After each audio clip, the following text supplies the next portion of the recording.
So sleep training was going well, and then all of a sudden it was like bam, you're back at night 1 with the same amount of crying as the first night that you started sleep training. If this sounds like you, then stay tuned for this video, and I'm gonna give you all the tips to help you navigate sleep training burst night.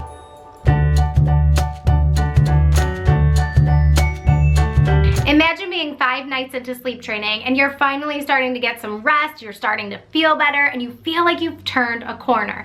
And then all of a sudden, your baby starts crying at bedtime just as much as they did on the first night of sleep training. That can be so frustrating. Usually this is when parents throw in the towel, and this is when they decide, hey, this isn't working, the baby's still crying, so I'm gonna throw in the towel, give my baby the same sleep prop or the same sleep association that they were using before sleep training, such as nursing to sleep, rocking, bouncing, whatever they were doing before.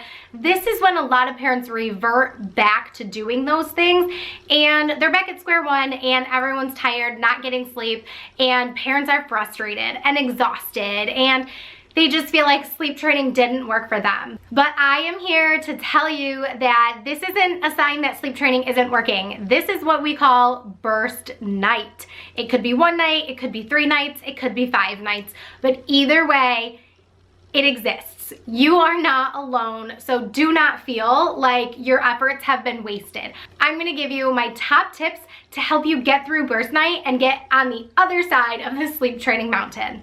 First things first, if you have not downloaded my free baby sleep guide, click the link in the description box and grab it today. You can get started tonight on getting more sleep for your family with the tips and tricks in this guide. So make sure you grab it after this video.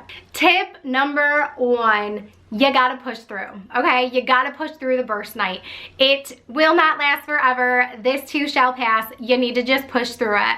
Tip number 2 is probably the biggest, most important one of all. You need to stay consistent. You need to stick with the same sleep training method that you've been using all along. You need to give your child the same response to burst night as you did for night 1, because chances are if you change your response to their crying, your child is going to start learning that no matter what they do, you're going to go in and rescue them. So as long as you stay consistent with your sleep training techniques, your child will get through burst night and then start sleeping through the night. Tip number 3 is to stay on schedule. You probably are going to think, well, it took a long time to fall asleep last night, or maybe the baby was awake more last night. So you may be thinking of switching up their schedule, but you have to stay on schedule, because the more that you change their schedule and you're messing with their circadian rhythm, the more they're gonna have a hard time falling asleep at night or wake up more during the night. So you need to just keep it consistent. Tip number 4 is to have realistic expectations. Like I said earlier in this video, burst night could be 1 night only, and your baby can just learn very quickly that they can try and fight it as much as they want, but they still need to sleep independently. So they learned quick, and they're just gonna start sleeping through the night. On the other hand, your child might take 5 nights, up to 5 nights, okay? No more than that. But it may take up to 5 nights for your child to get the hint that these new sleep habits and new strategies are here to stay.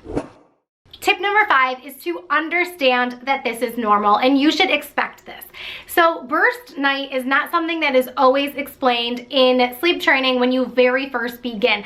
And a lot of times it's not really explained as much because there's so many other things going on, and maybe your baby doesn't even have a burst night. So a lot of sleep consultants won't necessarily warn you that this might happen, but it is important to be aware. So I always let my clients know, hey, we may see 2 steps forward and 1 step back. Or what is the saying? 1 step forward and 2 steps back, but I like to call it 2 steps forward and 1 step back, because it really isn't a whole complete reset.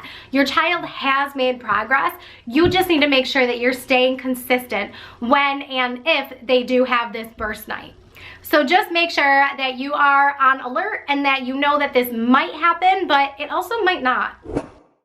Tip number 6 is to take shifts or turns with your partner so that each of you can get rest throughout the night. I like to break up the night into 2 halves. So maybe one parent is taking a shift from bedtime till 2 a.m. and then the other parent is taking from 2 a.m. to 7 a.m. This means that when it's your shift to take care of the baby, then if and when the baby wakes up during the night, that you are on call. So the other parent can stay in bed and get back to sleep faster and get more rest. Seriously, this is the best thing that I ever did with my husband when we had kids, because we both needed rest, and we are the kind of people who love our sleep. Obviously, that's why I'm in this career, because sleep is everything. And if we don't get sleep, we're a little bit grumpy. So taking shifts was definitely a very important thing for us.